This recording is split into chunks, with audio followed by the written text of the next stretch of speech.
إن الحمد لله رب العالمين والعاقبة للمتقين والصلاة والسلام على سيد الأنبياء والمرسلين نبينا محمد وعلى آله وأصحابه ومن تبعهم بإحسان إلى يوم الدين. الحمد لله الذي هدانا لهذا وما كنا لنهتدي لولا أن هدانا الله. رب اشرح لي صدري ويسر لي أمري واحلل عقدة من لساني يفقه قولي. اللهم انفعنا بما علمتنا وعلمنا ما ينفعنا وزدنا علما. اللہ تعالیٰ کے فضل و احسان سے سورہ آل عمران کی آیت نمبر 13 تک ہمارا سبق مکمل ہو چکا ہے. آیت نمبر 14 سے انشاءاللہ آیت نمبر 18 تک انشاءاللہ آج ہم تلاوت کریں گے. اعوذ باللہ من الشیطان الرجیم. بسم اللہ الرحمن الرحیم. زين للناس حب الشهوات من النساء والبنين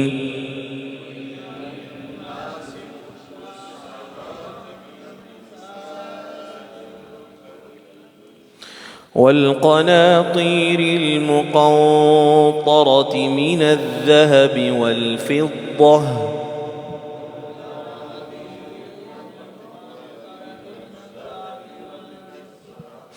والخيل المسومة والأنعام والحرث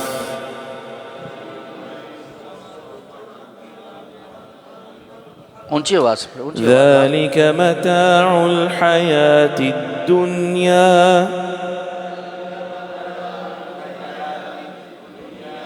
والله عنده حسن المآب.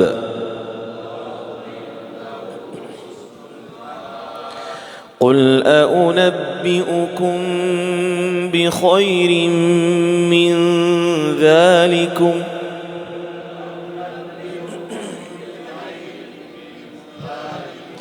للذين اتقوا عند ربهم جنات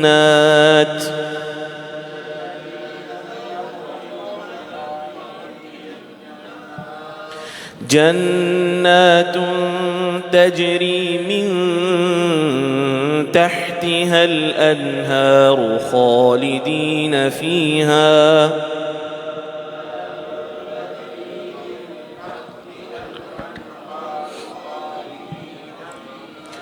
وأزواج مطهرة ورضوان من الله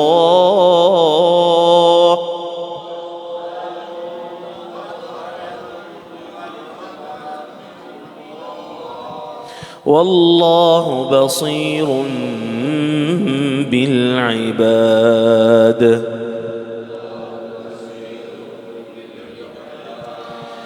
الذين يقولون ربنا إننا آمنا فاغفر لنا ذنوبنا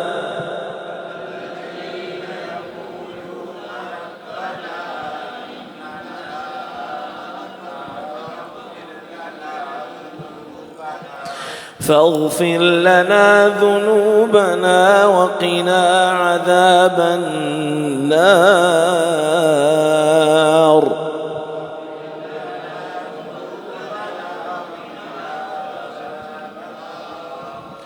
الصابرين والصادقين والقانتين والمنفقين والمستغفرين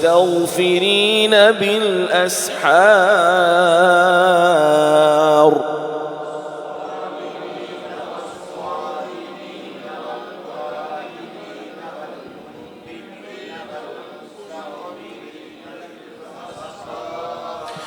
شهد الله أنه لا إله إلا هو والملائكة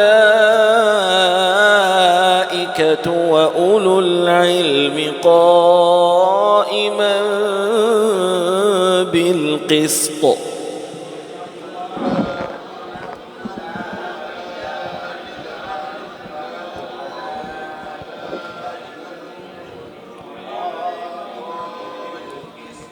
لا إله إلا هو العزيز الحكيم.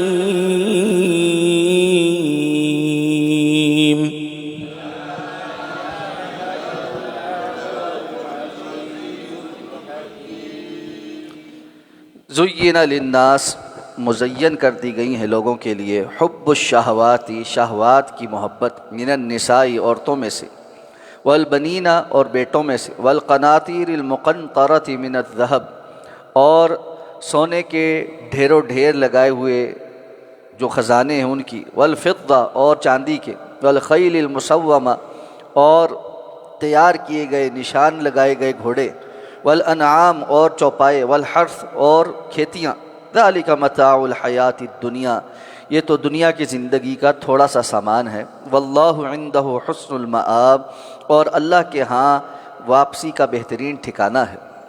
قل اونبئکم بخیر من ذالکم، کہہ دیجئے کیا میں تمہیں خبر دوں اس چیز کی جو ان سب سے زیادہ خیر والی ہے، للذین اتقوا، ان لوگوں کے لیے جو تقوی اختیار کرتے ہیں، عند ربہم، ان کے رب کے ہاں، جنات تجری من تحت الانہار، باغات ہیں جن کے نیچے سے نہریں بہتی ہیں، خالدین فیہا، جس میں وہ ہمیشہ رہیں گے، وازواج مطہرہ، اور پاک باز بیویاں ہیں، ورضوان من اللہ، اور اللہ کی طرف سے خوشنودی، واللہ بصیر بالعباد، اور اللہ اپنے بندوں پر بہت زیادہ دیکھنے والا ہے۔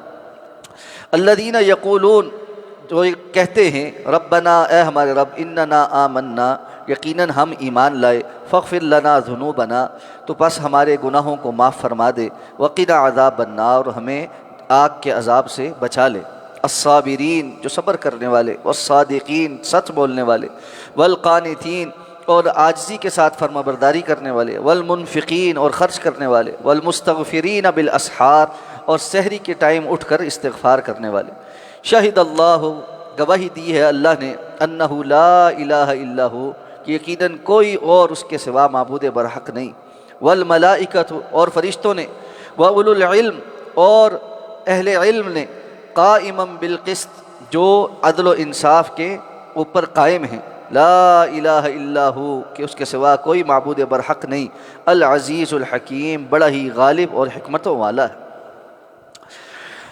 گزشتہ آیات میں پہلے ذکر ہوا تھا کہ ان الذین کفروا لن تغنی عنہم اموالہم ولا اولادہم من اللہ شیئا، اس کے ذیل میں ہم نے بات کی تھی کہ انسان کے کفر کی اور نافرمانی کی وجوہات مال اور اولاد ہے۔ یہاں پر اس کی تھوڑی تفصیل ہے کہ دنیا کی زندگی کے لیے امتحان کے طور پر کچھ چیزوں کو انسانوں کے لیے مزین کر دیا گیا۔ رسول اللہ صلی اللہ علیہ وسلم نے فرمایا کہ حفت الجنت بالمکارہ وحفت النار بالشہوات، جنت کو اللہ نے ناپسندیدہ چیزوں سے ڈھانپ دیا ہے، یعنی جنت کی طرف جانے والا جو رستہ ہے وہ نفس پر گراں گزرنے والی جو چیزیں ہیں ان سے ہو کر جاتا ہے۔ انسان کو اپنی خواہشات کو کنٹرول کرنا پڑتا ہے، نیند کو چھوڑ کر فجر کی نماز کے لیے آنا، سخت سردی میں وضو کرنا، اللہ کے راستے میں قتال کرنا، اللہ کے راستے میں مال خرچ کرنا، یہ ساری چیزیں ایسی ہیں جو نفس کے اوپر گراں گزرتی ہیں۔ تو اللہ کے رسول نے فرمایا جنت جو ہے ان ناپسندیدہ چیزیں جو نفس پر گراں گزرتی ہیں ان سے ڈھانپ دی گئی، اور جہنم شہوات سے ڈھانپ دی گئی، انسان کا نفس جس کی طرف بہت زیادہ رغبت رکھتا ہے اور کھینچا چلا جاتا ہے، اور جس کے پیچھے انسان جو ہے نا ایک طرح سے بے بس ہو جاتا ہے، تو وہ چیزیں شہوات ہیں جن کی طرف انسان کا جو نفس ہے وہ بہت زیادہ مائل ہوتا ہے، اس کا جی کرتا ہے کہ میں یہ کام کروں۔ تو اس میں سے اللہ نے فرمایا لوگوں کے لیے مزین کر دی گئی شہوات کی محبت۔ شہوات میں کیا کیا ہے؟ من النساء، عورتوں کی، والبنین، اور بیٹوں کی، اور سونے چاندی کے خزانوں کی، اور ڈھیر لگے ہوئے جو ہے نا سیٹ کر کے رکھے ہوئے اپنے پاس محفوظ کیے ہوئے سونے چاندی کے ڈھیر، اور والخیل المسومہ، بڑے نشان زدہ تیار کیے ہوئے گھوڑے، اور چوپائے اور کھیتیاں۔ یہ ساری چیزیں دنیا کی زیب و زینت ہیں جو انسان کو بڑی اچھی لگتی ہیں اور چاہتا ہے کہ یہ سارا اس کے پاس بہت زیادہ ہو۔ اب یہاں پر یہ بات سمجھ لینی چاہیے کہ اسلام کا طرز عمل یہ نہیں ہے کہ اسلام نے حلال اور پاکیزہ ساری چیزوں کو حرام قرار دے دیا ہو۔ اللہ تعالیٰ نے فرمایا قل من حرم زینۃ اللہ التی اخرج لعبادہ والطیبات من الرزق، یہی وجہ ہے کہ اسلام نے نکاح کو حلال کیا ہے، اولاد کی خواہش کو جائز قرار دیا ہے، اور اسی طرح سونے چاندی کو بھی انسان اپنے پاس رکھ سکتا ہے، اور گھوڑوں کی پیشانی میں اللہ رب العزت نے قیامت تک کے لیے خیر رکھ دی ہے، اور چوپائے بھی انسان پال سکتا ہے، کھیتی باڑی بھی کر سکتا ہے۔ تو پھر اس کا مطلب کیا ہے؟ یہ ساری چیزیں تو حلال ہیں۔ اس کا معنی یہ ہے کہ یہ نہ ہو کہ بندہ ان ساری چیزوں کے پیچھے اللہ کی نافرمانیاں شروع کر دے اور اپنے سارے اوقات ان چیزوں کے اوپر صرف کر دے، اور یہ چیزیں اس کے لیے طاغوت بن جائیں۔ طاغوت کیا چیز ہوتی ہے؟ جو انسان کو اللہ کی نافرمانی اور طغیانی کے اوپر جو ہے نا وہ اکسا دے اور اللہ کی نافرمانی پر لگا دے۔ تو بسا اوقات انسان کے لیے اس کی بیوی بچے جو ہے نا وہ فتنہ بن جاتے۔ انما اموالکم و اولادکم فتنہ، تمہاری اموال اور اولاد تمہارے لیے فتنے ہیں۔ ان من ازواجکم و اولادکم عدو لکم، فرمایا تمہارے بعض بیویاں یا شوہر اور تمہاری اولادیں تمہارے دشمن ہیں۔ یہ دشمن کب ہیں؟ جب وہ انسان کو حرام پر مجبور کریں اور وہ ان کے پیچھے لگ کر حرام میں چلا جائے تو وہ دشمنی کر رہے ہیں اس سے۔ اور اسی طرح دنیا کی جتنی حلال چیزیں اگر انسان ان کے حصول کے لیے حرام رستوں پر چل پڑے اور قناعت اختیار کرنے کے بجائے اور زیادہ ہو اور زیادہ ہو اور زیادہ، اور اس کی ساری فکر اور محنت اور کوشش اور کاوش ان چیزوں کے جمع کرنے پر لگ پڑے، اور پھر ان کا جو حلال تصرف ہے، جیسے مال ہے تو اس کی زکوٰۃ نکالنا اور اس کو اللہ کے راستے میں خرچ کرنا، اس سب سے وہ رک جائے تو پھر یہ سب کیا ہے؟ اس کے لیے فتنہ اور اس سب کے ایمان کا دشمن۔ اس لیے فرمایا کہ ان معاملات میں سمجھو کہ لوگوں کے دلوں میں یہ چیز مزین کر کے ڈالتی تو دی گئی ہے، لیکن اس کے بارے میں احتیاط بھی ضروری ہے۔ اسی لیے رسول اللہ صلی اللہ علیہ وسلم کی آپ کو دونوں طرح کی احادیث ملیں گی۔ آپ صلی اللہ علیہ وسلم فرمایا میں اپنے بعد اپنی امت کے لیے عورت سے زیادہ کسی اور چیز میں سخت فتنہ نہیں دیکھتے۔ سب سے زیادہ فتنہ مردوں کے لیے عورت کے اندر۔ اس کے ساتھ ساتھ آپ نے فرمایا کہ دنیا کی چیزوں میں سے میرے لیے جو چیزیں محبوب بنا دی گئی ہیں وہ نماز اور عورتیں ہیں، یعنی حلال جو تعلق ہے۔ اور ازواج مطہرات سے اللہ کے رسول صلی اللہ علیہ وسلم محبت کیا کرتے تھے۔ تو یہ بیلنس میں رہنا کہ حلال کی حد کے اندر رہ کر ان ساری چیزوں کو استعمال کرنا اور حرام کی طرف نہ جانا۔ فرمایا ذالک متاع الحیات الدنیا، یہ بات جان لو کہ یہ سارے دنیا کی زندگی کا تھوڑا سا سامان۔ متاع نکرہ استعمال ہوا، متاع ویسے بھی تھوڑی سی زیادہ راک ہو یا تھوڑے سامان کو کہتے ہیں، وقتی چیز جو فائدہ دے دے، اور اس میں نکرہ لا کر اس کو اور کم کر دیا۔ یہ دنیا کی زندگی کا تھوڑا سا سامان، تھوڑا سا سامان۔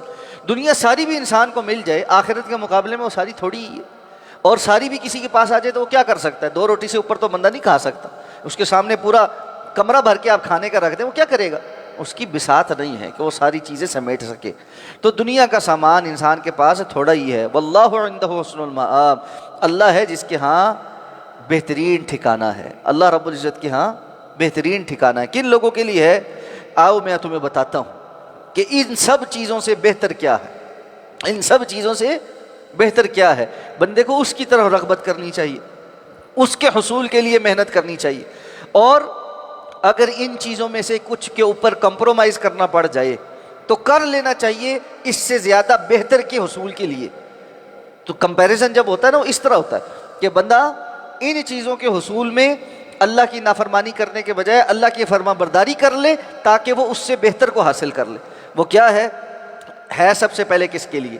اللہ نے چیزیں گنوانے سے پہلے بخیر من ذالکم، جو خیر والی چیز ہے اس کے ذکر سے پہلے بیان کرتی ہے کس کے لیے؟ للذین اتقوا، وہ لوگ جو تقوی اختیار کریں، جو پرہیز کریں، جو اوپر بتائی ہوئی جتنی چیزیں ہیں ان کے حصول کے لیے حرام میں نہ پڑیں، اللہ سے ڈرتے رہیں، ان کے لیے ان کے رب کے ہاں ایسے باغات ہیں جن کے نیچے نہریں بہتی ہیں، اور جہاں ہمیشہ رہنا، جہاں پہ خاتمہ نہیں ہے اس کا، کہ ابھی یہ مال میرے پاس آیا ہے، یہ خرچ کیا ختم ہو گیا، اب ڈر لگا ہوا ہے کہ جی کہیں نقصان نہ ہو جائے، اب ڈر لگا ہوا ہے کہ جی کل کو جو ہے نا جب میں بوڑھا ہو جاؤں گا تو پھر کیا بنے گا، پھر چھوڑ کر جانا ہی پڑے گا، وراثت بن جائے گی۔ وہاں یہ نہیں ہے، خالدین فیہا، اس میں ہمیشہ رہنا ہے۔ وازواج مطہرہ، اور بڑی ہی پاکیزہ ازواج ہیں، اور زوج کا جو لفظ ہے وہ مرد کے لیے بیوی اور بیوی کے لیے شوہر کا ہے۔ تو مومنہ عورت کے لیے پاک باز شوہر، اور مومن مردوں کے لیے پاک باز عورتیں۔ وَرِضْوَانٌ مِّنَ اللَّهِ، اور اس سب سے بڑھ کر اللہ کی خوشنودی، اللہ رب العزت کی طرف سے رضوان، اللہ کا راضی ہو جانا، یہ بندہ مومن کے لیے سب سے بڑی نعمت ہے۔ اس لیے کہ دنیا کے اندر ہمہ وقت ایک مومن کو یہ ڈر لگا رہتا ہے۔ آج آپ نے ایک اچھا کام کیا، اب ڈر لگا رہتا ہے کسی وقت کوئی ایسا کام نہ ہو جائے کہ اللہ ناراض ہو جائے، زندگی کے کسی موڑ پر کوئی ایسا کام نہ ہو جائے کہ ساری زندگی کی محنتیں ضائع ہو جائیں۔ تو بندہ مومن کی جو نعمت کا اتمام ہے، کمال ہے، وہ اس پر ہے کہ اس کو یہ سرٹیفکیٹ مل جائے کہ اللہ ہمیشہ کے لیے راضی ہو گیا اور اب اس نے کبھی ناراض نہیں ہونا، اور اللہ اپنے بندوں کو دیکھ رہا ہے۔ کون اب یہ جاننے کے بعد کیا کرتا ہے، یہ اللہ رب العزت سے مخفی اور پوشیدہ نہیں ہے، اور اللہ کے بندے اللہ سے یہ سب سمجھنے کے بعد پھر طلب کرتے ہیں۔ جب یہ بات سمجھ آ جائے کہ دنیا یہ ہے، دنیا کی حقیقت یہ ہے اور اس کے مقابلے میں خیر یہ ہے، تو اب صرف اپنے اوپر بھروسہ کر کے نہیں بیٹھ جانا، اپنے اوپر بھروسہ کر کے نہیں بیٹھ جانا کہ ٹھیک ہے پھر میں محنت کرتا ہوں۔ انسان کو محنت کرنی ہے، لیکن اس محنت کے لیے اس کو اللہ کی مدد درکار ہے۔ اس لیے وہ اللہ سے سب سے پہلے کہتا ہے الذین یقولون، وہ کہتے ہیں ربنا اننا آمن، ہمارے رب ہم ایمان تو لائیں، ہمیں پتہ چل گیا ہم ایمان لائیں، لیکن فاغفر لنا ذنوبنا، انسان ہیں پھر بھول جاتے ہیں، پھر کمزور پڑ جاتے ہیں، کہیں نہ کہیں ان شہوات کے پیچھے چل پڑتے ہیں، تو ہمارے ان گناہوں کو معاف فرما دے، وقنا عذاب النار، اور اس مغفرت کی صورت یہ ہوگی کہ تو ہمیں جہنم کے عذاب سے محفوظ فرما دے۔ اور یہ پھر کیا کرتے ہیں، صرف یہ دعا کر کے بیٹھ نہیں جاتے، الصابرین، صبر کرتے، اور صبر اطاعت میں بھی ہے اور نافرمانی سے بچنے میں بھی ہے۔ اللہ رب العزت کی اطاعت کرتے ہوئے صبر، ظاہر بات ہے انسان نے روزہ رکھا ہے، بھوک پیاس پہ صبر، نماز کے لیے ٹھنڈ میں اٹھ کے آ رہا ہے، سردی پہ صبر، نیند کی قربانی کا صبر، تو اطاعت اور فرما برداری پہ بھی صبر ہے، اور گناہوں سے بچنے پر بھی صبر ہے، تکلیف پر بھی صبر ہے۔ تو جس طرح کا بھی انسان کے معاملات ہوں ان سب میں صبر اختیار کرنا۔ والصادقین، اور سچ بولتے ہیں، جھوٹ سے پرہیز کرتے ہیں۔ مومن اور جھوٹ دو ایک جگہ جمع نہیں ہو سکتے۔ والقانتین، اور بڑی عاجزی کے ساتھ اللہ کی فرما برداری کرنے والے، یہ نہیں کہ کچھ تھوڑا سی نیکی کر لی اور دوسروں کے اوپر اس کا رعب جمانا شروع کر دیا، نیکی کے جو ہے نا زعم میں مبتلا ہو گئے اور سمجھنے لگے کہ ہم تو بڑے نیک ہو گئے، ہمارا اعمال بالکل ٹھیک ہو گئے۔ جس دن بندہ یہ سمجھنا شروع ہو جائے اس دن وہ شیطان کے رستے پر ہوتا ہے۔ انسان کو اپنے اعمال، اپنی نیکی کے اوپر تکبر نہیں کرنا چاہیے، نیکی کرنے کے بعد اللہ سے عاجزی کے ساتھ درخواست کرنی چاہیے کہ مالک اس کو قبول فرما لے۔ وَقُلُوبُهُمْ وَجِلَةٌ، قرآن نے دوسری جگہ فرمایا نا، اہل ایمان وہ ہیں جو نیک کرتے ہیں اس کے ساتھ ان کے دل کانپ رہے ہوتے۔ حضرت عائشہ نے پوچھا تھا اللہ کے رسول کیوں کانپ رہے ہوتے ہیں، یہ گناہ کرنے والے ہیں، کوئی چوری ڈاکہ کوئی زنا کرنے والے؟ فرمایا ایسی بات نہیں، اعمال کرنے کے بعد بھی ان کے دل کانپ رہے ہوتے ہیں کہ کہیں اس میں کوئی کمی کوتاہی ایسی نہ ہو گئی ہو جو اللہ کے ہاں یہ قابل قبول نہ بن سکے۔ انسان کی نیت کا معاملہ بڑا مشکل معاملہ ہے، اور نیت کو ٹھیک رکھنا عمل سے پہلے بھی، عمل کے دوران بھی، اور عمل کرنے کے بعد مستقل اپنی زندگی میں ہر وقت اپنی نیت کو اس عمل کے بارے میں خالص رکھنا، یہ بہت مشکل کام۔ سلف صالحین میں سے بعض نے کہا ہمیں 40 سال لگے اپنی نیت کو سیدھا کرتے کرتے، اور اپنی زندگی میں ہم نے اپنی نیت سے زیادہ مشکل چیز کوئی نہیں دیکھی۔ تو انسان حقیقتاً اس میں اخلاص پیدا کرنا، اللہ کے لیے عمل کرنا، یہ بڑا مشکل کام، بڑا مشکل کام۔ کہیں نہ کہیں سے آ کر دل کے اندر کوئی بات، کوئی سوچ، کوئی فکر ایسے بیٹھ جاتی ہے، کسی کی ستائش کا جملہ، کسی کی کڑوی بات، جس کے نتیجے میں انسان اپنی نیت کو کھوٹا کر لیتا ہے، اس کو اپنی نیت کو سنبھالنا مشکل ہو جاتا ہے۔ اس لیے قانتین، بڑی عاجزی کے ساتھ اللہ کی فرما برداری کرنے والے، والمنفقین، اور اللہ کے راستے میں خرچ بھی کرتے، جو کچھ اللہ نے دیا ہے، زیادہ دیا ہے تھوڑا دیا ہے اس سے قطع نظر، جو اللہ نے دیا اس میں سے خرچ کرتے ہیں۔ مما رزقناہم ينفقون، اور پھر یہ سب کرنے کے باوجود اتنا کچھ عمل کر رہے ہیں، اب اکڑ کے بیٹھ گئے ہیں کہ جی ہم نے بہت کچھ کر لیا۔ والمستغفرین بالاسحار، تنہائیوں میں، راتوں کو، اندھیروں میں، جب کوئی بھی نہیں جاگ رہا، کوئی دیکھنے والا نہیں ہے، سحری کے وقت جب اللہ تعالیٰ آسمان دنیا پر تشریف لاتے ہیں، پھر اللہ سے استغفار طلب کرتے ہیں، یا اللہ ہم کمزور ہیں، یا اللہ ہم کمزور ہیں۔ تو یہ سحری کا وقت یہ بڑا قیمتی وقت ہے، یہ اہل ایمان کا وقت ہے، یہ اللہ اور بندے کا وقت ہے۔ اس وقت میں صلو باللیل والناس نیام، اللہ کے رسول نے جو فرمایا تھا کہ سلامتی کے ساتھ اگر جنت میں داخلہ چاہتے ہو تو کچھ کام کرو، افشوا السلام، اطعموا الطعام، وصلوا الارحام، صلوا باللیل والناس نیام، سلام کو عام کرو، کھانا کھلایا کرو، اور رشتہ داری کو جوڑا کرو، اور رات کو اس وقت نماز پڑھا کرو جب لوگ سو رہے ہوتے ہیں، تو سلامتی کے ساتھ جنت میں داخل ہو جاؤ۔ شہد اللہ انہ لا الہ الا ہو، اللہ نے گواہی دی ہے کہ اللہ کے سوا کوئی معبود برحق نہیں۔ ہم کیوں کہتے ہیں کہ اللہ کے سوا کوئی معبود برحق نہیں؟ کہ یہ گواہی اللہ کی طرف سے آئی ہے، یہ اللہ کی طرف سے آئی ہے، اور اللہ سے بڑی گواہی کسی کی نہیں ہے، اللہ سے سچی بات کسی کی نہیں ہے۔ اس لیے یہ نجران کے عیسائیوں کو بھی کہا جا رہا ہے کہ سب بات اگر سمجھ آ گئی ہے تو گواہی دو اس بات کی کہ اللہ کے سوا کوئی معبود برحق نہیں۔ حضرت عیسیٰ اور حضرت مریم معبود نہیں ہو سکتے، اور فرمایا اللہ نے صرف گواہی نہیں دی، اللہ کے فرشتوں نے بھی یہی گواہی دی ہے کہ اللہ کے سوا کوئی معبود برحق نہیں۔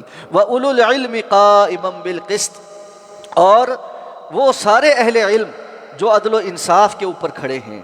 بسا اوقات کسی کے پاس بظاہر علم ہوتا ہے لیکن عدل و انصاف سے ہٹا ہوا ہوتا ہے، جیسے یہود کے پاس علم تھا اور حضرت عیسیٰ کو بھی جانتے تھے اور اللہ کے رسول صلی اللہ علیہ وسلم کی نشانیاں بھی ان کے پاس تھیں، لیکن ایمان نہیں لائے۔ تو ان کے پاس علم ہونے کے باوجود وہ ظالم ہیں، وہ بے انصاف ہیں۔